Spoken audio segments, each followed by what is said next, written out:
కుంభరాశి వారికి మిశ్రమమైనటువంటి ఫలితాలు గోచరిస్తూ ఉన్నాయి. గత వారంతో పోల్చుకుంటే ఈ వారంలో అనుకూలించేటువంటి గ్రహాల యొక్క సంఖ్య తగ్గింది. ఇప్పుడు గత వారంలో శుక్రబుధులు యోగిస్తే ఇప్పుడు శుక్రుని యొక్క బలం తగ్గింది.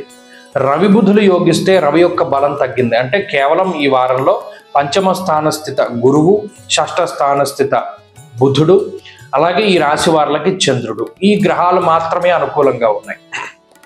అష్టమ కుజుని యొక్క దోషము, సప్తమ రవి యొక్క స్థితి, భృగు షట్కము, జన్మరాహువు, ఏలినాటి శని, ఇలా పీడించేటువంటి గ్రహాల యొక్క సంఖ్య ఎక్కువ. కాబట్టి ఇక్కడ ఒక విషయాన్ని దృష్టిలో పెట్టుకోండి, గత వారంలో ఆలోచించినట్టు ఈ వారంలో ఆలోచించకూడదు. గత వారంలో ఓకే మనకి ఇది అదృష్టవశాత్తు తగిలింది కాబట్టి ఈ వారంలో కూడా ఇది తగులుతుంది అనుకునేటువంటి పరిస్థితులు ఉండవు.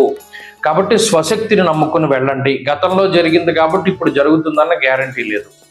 అలాగే గత వారంలో మీకు సహాయం చేసినటువంటి వారు ఈ వారంలో మీకు ప్రతికూలంగా మారి మీరు ఏ లూప్ హోల్ని పట్టుకుని జీవితంలో ముందుకు వెళుతున్నారో దాన్ని బహిర్గతం చేసేసేటువంటి అవకాశాలు ఉంటాయి. ఎవరిని నమ్మకూడదు ఈ వారం. ఈ ఒక్క వారం నాడు జాగ్రత్తగా ఉండగలిగితే మిగతా వారాలు, రాబోయేటువంటి వారాలు మంచి ఫలితాలు. ఈ ఒక్క వారం గనక మీరు ఏదైనా ఆలోచించకుండా లేదు ఎవరి మీద డిపెండ్ అయ్యి నిర్ణయాలు తీసుకొని ఏదైనా ఒక వ్యవహారం చేస్తే మాత్రం దెబ్బతింటారు. చాలా జాగ్రత్తగా స్వశక్తిని, స్వమేధని అంటే సొంత తెలివితేటలని నమ్ముకుని ముందుకు వెళ్ళాలి. ఒకటి. రెండవది, కొంచెం ఉద్యోగ పరంగా కానీ వ్యాపార పరంగా కానీ ఒడిదుడుకులు ఉంటాయి. ప్రత్యేకించి ధారాపుత్ర విరోధస్య ప్రవాసం రోగపీడనం అన్నారు.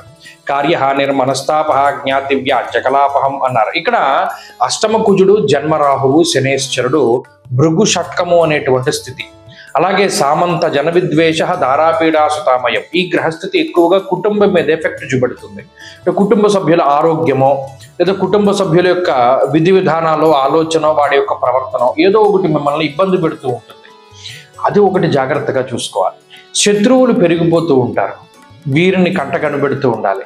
కోపం పెరిగిపోతూ ఉంటుంది, దాన్ని తగ్గించుకుంటూ ఉండాలి. కాబట్టి ఇది కత్తి మీద సాము వంటిది. ఈ వారంలో ఎంత జాగ్రత్తగా మనం ఈ వారాన్ని దాటగలిగితే అంత మంచిది కుంభరాశి వారు. ఇది వెళ్లే కొద్దీ మీకే అర్థం అవుతుంది ఈ వారంలో జరిగేటువంటి సంఘటనల ఆధారంగా.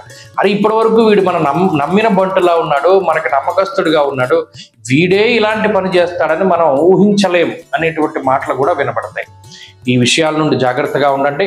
ప్రతినిత్యము ఆంజనేయ అష్టోత్తర శతనామావళి స్తోత్రాన్ని పారాయణం చేయండి. మంచి ఫలితాలు సంప్రాప్తమవుతాయి. ఈ వారంలో కలిసి వచ్చేటువంటి రోజు బుధవారంగా చెప్పవచ్చును. అదృష్ట సంఖ్య 5, అదృష్ట వర్ణము ఆకుపచ్చ.